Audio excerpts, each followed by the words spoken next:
नमस्कार, मैं हूं आपके साथ इंशा। नेशनल रूट 24 पे आप सभी का बहुत बहुत स्वागत है। इस वक्त की खबर देखें सिद्धार्थनगर से।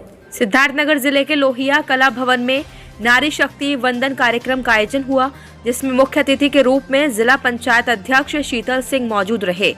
सांसद जगदम्बिका पाल के नेतृत्व में ये कार्यक्रम आयोजित किया गया। कार्यक्रम में भाजपा के जिला अध्यक्ष कन्हैया पासवान समेत महिला मोर्चा की पदाधिकारी मौजूद रहीं। इसके अलावा सैकड़ों की संख्या में क्षेत्र महिलाएं शामिल हुई। कार्यक्रम में सांसद ने मुख्य अतिथि का जोरदार स्वागत किया। सभी प्रमुख अतिथियों ने नारी शक्ति वंदन को लेकर सभी को संबोधित किया।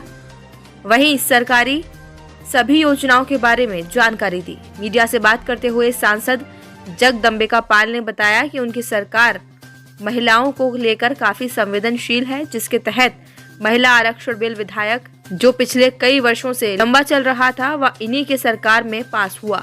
उज्ज्वला गैस, बैंकों में जनधन योजना के तहत खाते, आज सारी योजनाएं सरकार द्वारा महिलाओं के लिए चलकर महिलाओं को निरंतर आगे लाने का प्रयास कर रही हैं।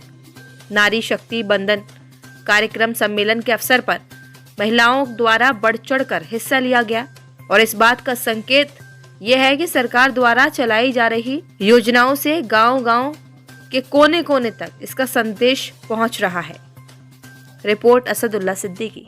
आज सिद्धार्थनगर में भारतीय जनता पार्टी के द्वारा और हमारी सरकार नरेंद्र मोदी जी के नेतृत्व में देश के उस लोकसभा में 37 वर्षों से जिसकी प्रतीक्षा थी, मांग थी, 50% महिलाओं की जो आबादी थी कि उनका भी देश की विधानसभाओं में, लोकसभाओं में भी आरक्षण हो, उस काम को दुनिया के सामने पहली बार भारत के यशस्वी प्रधानमंत्री नरेंद्र मोदी जी ने किया और वो ऐतिहासिक बिल सर्वसम्मत से पास हुआ लोकसभा राज्यसभा से। और अब भविष्य में भारत की लोकसभा में, राज्यों की विधानसभाओं में 33% महिलाओं का भी आरक्षण होगा। ये महिलाओं के लिए आरक्षण नहीं है, एक तरह से अब ये गवर्नेंस की पार्ट होगी, ये सरकार चलाने की हिस्सा बनेगी। जहाँ भी सरकार में मंत्रियों की संख्या गिनी चुनी है, वहीं अब आने वाले दिनों में 33% महिलाएं हो जाएंगी। तो मुझे लगता है कि पहली बार भारत में इस तरह से महिलाओं के सशक्तिकरण की दिशा में या विमेन एम्पावरमेंट में जो मोदी जी प्रधानमंत्री बनने के बाद, चाहे प्रधानमंत्री जन धन का खाता खुलवाया हो, चाहे प्रधानमंत्री जी ने जिस तरीके से उन्होंने घरों में उज्ज्वला का गैस का चूल्हा दिया हो, सौभाग्य का बिजली का कनेक्शन दिया हो, प्रधानमंत्री आवास दिया हो, या जिस तरीके से उन्होंने टॉयलेट दिया, तो ये विमेन को एक लगातार एम्पावर करने की बात थी।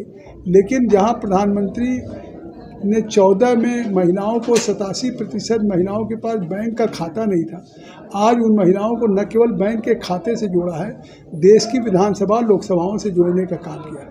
ये ऐतिहासिक और क्रांतिकारी विधेयक है।